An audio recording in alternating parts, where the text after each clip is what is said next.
हमारे सारे मूल में अगर कुछ है तो राष्ट्र है और राष्ट्र के अलावा कुछ भी नहीं है। जिन्हें सरकारों का विरोध करना है करें, सरकारों का विरोध होता है, लेकिन जो लोग इस गलतफहमी के शिकार हैं कि सरकार का विरोध करते करते जो लोग देश का विरोध करेंगे, राष्ट्र का विरोध करेंगे, ये ध्यान रखें, सरकारों का विरोध इस नहीं पूरी दुनिया में जायज है, लेकिन जो राष्ट्र का विरोध करेंगे उसको बख्शेंगे नहीं।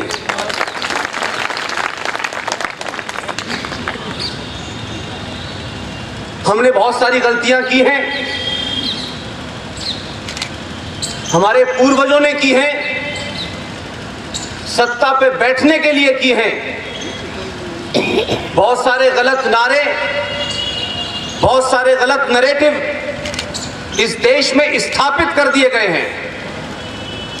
न उन नारों का किसी को महत्व पता है, न उनकी शब्दावली पता है, न उनका अर्थ पता है, लेकिन इस देश में वो नारे कई साल से चल रहे हैं। मेरी गुजारिश है कि जिस समाज में उस समाज की सुरक्षा में लगा हुआ एक छोटा सा कांस्टेबल और प्रदेश का डीजीपी जो वर्दी पहनता है और सरकार के आदेश का पालन करने के लिए बाध्य है, यह सिर्फ सरकार का टेक्निकल मामला है। हम सनातन के मानने वाले लोग पिछले 1000 साल के कालखंड के कारण हम क्या थे, हम क्यों थे, किन कारणों से थे, हम क्या हो गए हैं, इस पे कभी चर्चा नहीं हुई। इस पूरे मंडप के अंदर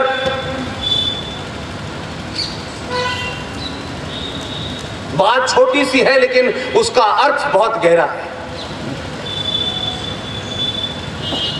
तमाम गणमान्य लोग, युवा साथी, मेरी माएं बहनाएं सब बैठी हुए हैं, लेकिन इस समाज को, इस पूरी व्यवस्था को आदर्श बनाने के लिए जो एक अदना सा सिपाही है, जो एक अदना सा कांस्टेबल है, वो एक भीड़ तंत्र से लड़ते हुए आपकी सुरक्षा में लगा है। क्या इस देश के लोगों को, प्रदेश के लोगों को, चंदौसी के लोगों को क्या एक ऐसा जेस्चर नहीं देना चाहिए कि जब भी हम कोई ऐसा प्रोग्राम करते हैं, ये प्रोग्राम शांतिपूर्वक हो, अशांत एलिमेंट और असामाजिक तत्व इसमें विघ्न न डाल पड़े, उनको रोकने के लिए जो भी पुलिस लगाई जाती है, ये बात अलग है कि शासन का आदेश होता है, शासन के कारण वो लगते हैं, वो उनकी जिम्मेदारी है, लेकिन दुनिया का कोई समाज सिर्फ टेक्निकल ग्राउंड पर नहीं चलता।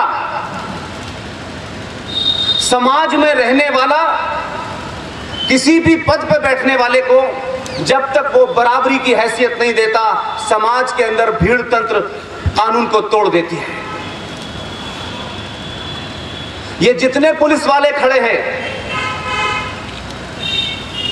इन सबको बैठने की जगह दीजिए। ये आपके अपने हैं, ये किसी ना किसी के भाई हैं, किसी के पति हैं, किसी के पिता हैं, इनकी दोहरी मार है। ये शासन का आदेश का पालन भी करते हैं, लेकिन पिछले 70 सालों से ऐसे ही देश में सत्ता में आने वाले लोगों ने इनका इस्तेमाल किया है।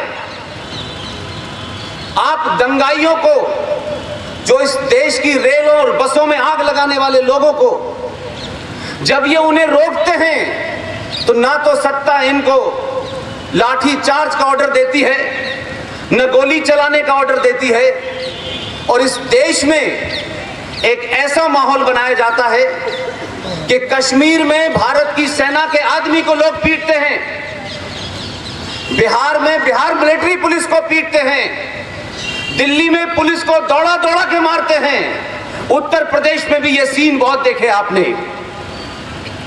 ये सच्चाई है कि ये जो पुलिस के ऊपर हथियार उठाए जा रहे हैं, पुलिस क्या है? पुलिस कोई एक आदमी नहीं है।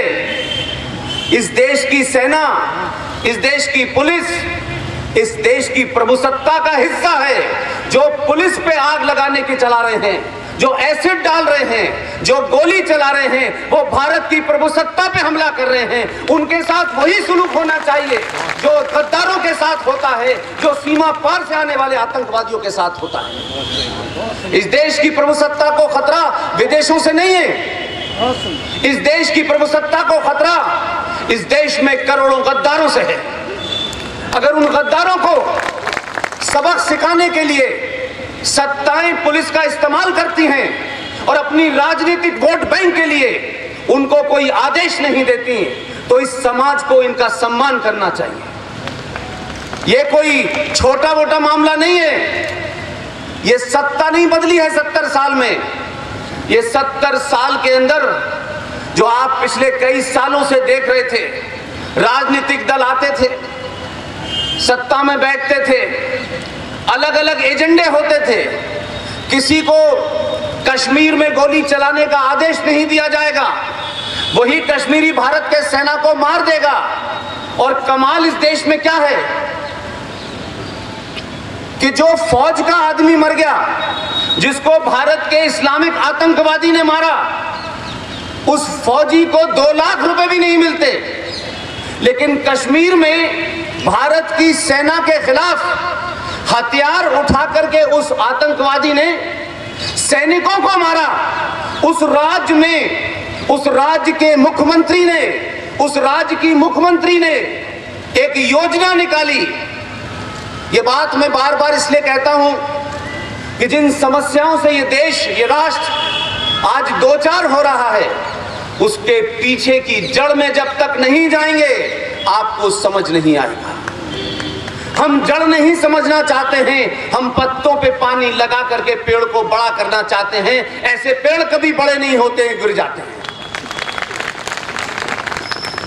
ये चाणक्य का देश है, जिस चाणक्य ने पूरी दुनिया को डिप्लोमेसी सिखाई। हमने चाणक्यपुरी तो नाम रख दिया दिल्ली में, लेकिन चाणक्य को भूल गए। जिस चाणक्य ने एक दिन जब वो अपने रास्ते से जा रहे थे तो उनके पांव में एक कांटा चुभ गया।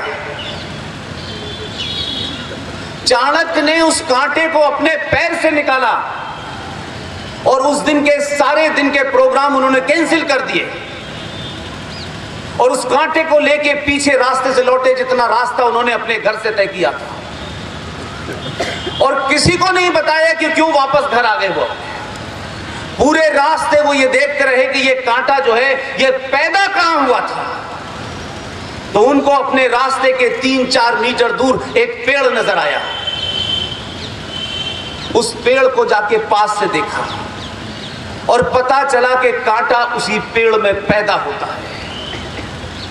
उस पेड़ के नीचे उन्होंने निशान लगाया और अपने घर वापस चले गए। बहुत सारे लोगों ने यह सवाल पूछा कि क्या बात है, आज काम पे क्यों नहीं गए। दूसरे दिन वो चाणक्य अपने घर से जब निकले तो एक बाल्टी मट्ठा लेके निकले और कहीं नहीं गए। उस पेड़, जिस पेड़ पे गोखरू पैदा होते थे, उसकी जड़ में मट्ठा डाल दिया।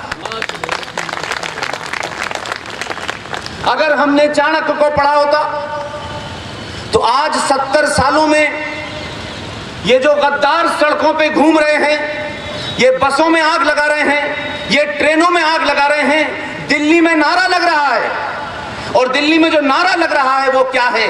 हमें चाहिए जिन्ना वाली आजादी, हमें चाहिए बुरहान वाली आजादी, हमें चाहिए अफजल गुरु वाली आजादी। जिन लोगों को यह आजादी चाहिए, मैं भारत सरकार से कहता हूं, यह समाज की भी जिम्मेदारी है। जिसे जिसे जिन्ना की आजादी चाहिए, जिसे जिसे बुरहान वानी की आजादी चाहिए, जिसे जिसे अफजल गुरु की आजादी चाहिए, यह सरकार उन्हें अफजल गुरु के पास भेज देगी।